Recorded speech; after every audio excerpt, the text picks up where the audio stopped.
Vamos falar de um que tem esticado diretamente para o Supremo Tribunal Federal, na figura do ministro Alexandre de Moraes. Inclusive, já deixou claro que vai encaminhar à Procuradoria-Geral da República o relatório final da Polícia Federal em que foram indiciados os ex-presidentes Jair Bolsonaro e outras 36 pessoas por tentativa de golpe de Estado. Segue dando o que falar, foi o tema da vez na semana passada e ainda vai dar muita repercussão. E claro, que fique claro, é esse movimento de oferecer ali o relatório para a PGR que vai ser responsável por formalizar a denúncia. Afinal de contas, é a PGR que é o órgão acusador, ou pelo menos deveria ser. Não é isso, mano? Exato. 2 pontos importantes. A gente espera que o inquérito, o relatório final do inquérito, com mais de 800 páginas, venha a público, para que todos nós possamos analisar os detalhes e pormenores dessa investigação, que, ao que tudo indica, foi extremamente minuciosa por parte da Polícia Federal, e eu digo ao que tudo indica, considerando os relatórios parciais que já vieram a público para embasar outras decisões do ministro Alexandre de Moraes, que mostram, por exemplo, o da terça-feira da semana passada, com diversos detalhes sobre a participação do general Mário Fernandes, por exemplo, que são bastante complicados para ele. A gente espera que tudo isso venha a público. E, na minha visão, também seria prudente, para evitar um aumento da politização desse caso, que a gente tivesse um novo sorteio no Supremo Tribunal Federal para ter outro relator para o caso, uma vez que agora não é mais a fase de inquérito, é a fase de processo. É isso. E, naturalmente, em tudo transcorrendo como manda o manual, PGR deve denunciar a situação toda até ali fevereiro, março, abril. O pessoal está com essa previsão. O STF vai decidir se abrirá a ação penal. Na sequência, a ação penal será instruída e, assim, a ação irá a julgamento. E aí, será que cabeças vão rolar? Qual é a sua expectativa, Pepe? Eu não sei, viu, Marinho? Eu não sei. Realmente, o Brasil, a gente não consegue ter certeza de nada, né? O fato é que o Alexandre vai mandar realmente o relatório da Polícia Federal para o GONE, o Procurador-Geral da República, que tem 15 dias, né, para decidir se vai entrar com a ação respectiva ou não. Isso, né? aí. Tudo bem que ele pode prorrogar por mais 15 dias e pode prorrogar por mais 15 dias. Então não é certeza que ele vai entrar com a ação ou pedir o arquivamento do inquérito em 15 dias. Mas o fato é que esse ponto que o Mano colocou eu acho fundamental, né? Passando a fase de inquérito agora, eu espero que o Alexandre de Moraes mande essa ação, né, para o sistema de sorteio do STF, para outro ministro conduzir o processo. Porque o Alexandre de Moraes, a gente bem sabe, é vítima, né, a suposta vítima desse suposto crime de atentado contra o Estado Democrático de Direito. E ninguém aguenta mais ir de crise em crise, vamos ser sinceros aqui, e é um pesadelo repetitivo que o Brasil vai se tornando.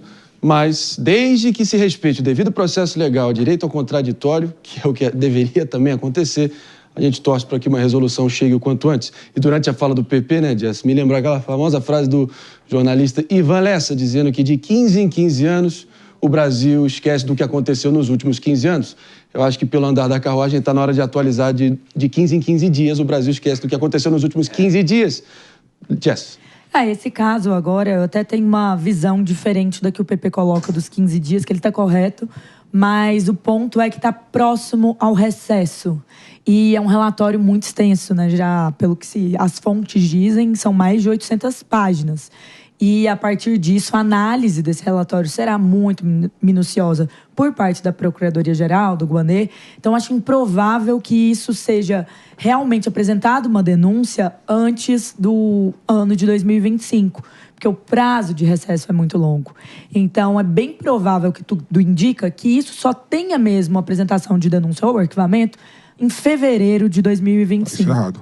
Isso é um absurdo. É um absurdo. E até acrescento, a decisão de tornar ou não público esse relatório está nas mãos do ministro, por enquanto, e devido a toda a comoção que se está tendo nessa situação, e até mesmo, André, uma coisa que a gente tem falado, esses furos específicos, claramente algumas pessoas têm mais acesso do que outras. Claro. Um tópico de tanta sensibilidade nacional, eu diria que é urgente transformar esse relatório em um relatório, de fato, público, para que as pessoas possam saber do que se trata, o que de fato está lá e o que não se está. Porque existem várias acusações sendo colocadas que são nada mais, nada menos hoje do que uma fofoquinha dentro dos grupos. E essa fofoquinha ela tem potencial muito grande para, de fato, machucar a nossa República. Inclusive... Então, a demora que esse relatório, que as denúncias vão ter, eu acho que reforça uma necessidade, concordo com os demais aqui, do sorteio, mas também da questão de ter transparência em relação a esse relatório.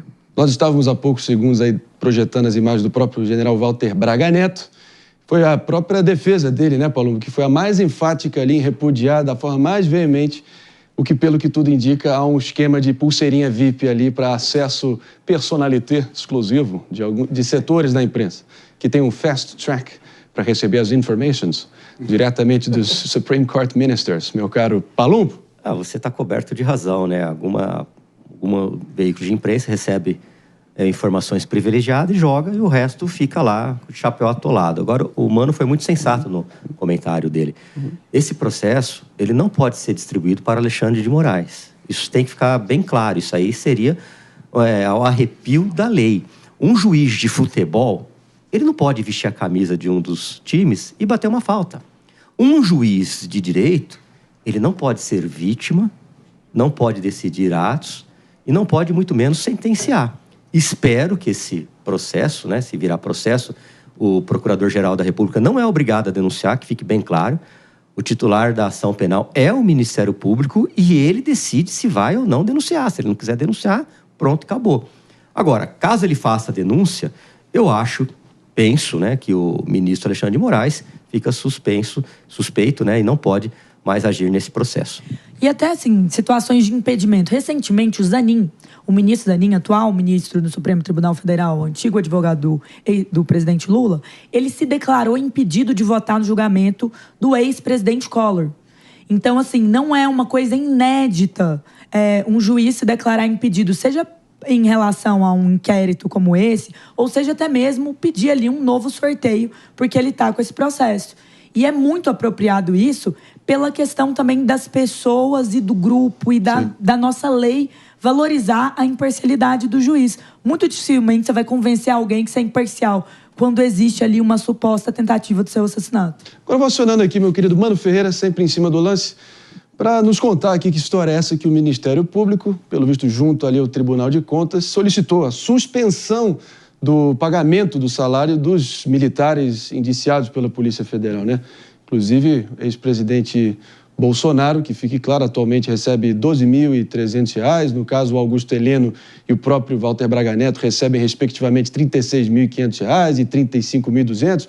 É uma grana. E aí? Esse é um aspecto muito interessante dessa discussão, Marinho, porque todo esse plano que foi elaborado por militares de alta patente, um aspecto que a gente não pode ignorar é que eles usaram o cargo público para construção desses planos, né? Então a gente está falando, por exemplo, o general Mário Fernandes era também, além de militar, ele era o número 2 da Secretaria da Presidência da República, ou seja, ele estava no exercício de uma função pública realizando aquele tipo de planejamento. Inclusive, já sabemos que utilizou até a impressora oficial do Palácio do Planalto para imprimir o seu plano do punhal verde e amarelo, que seria o plano de assassinato dos presidente e vice-presidente eleito e do ministro Alexandre de Moraes. Ou seja, todo esse procedimento se deu com o dinheiro público.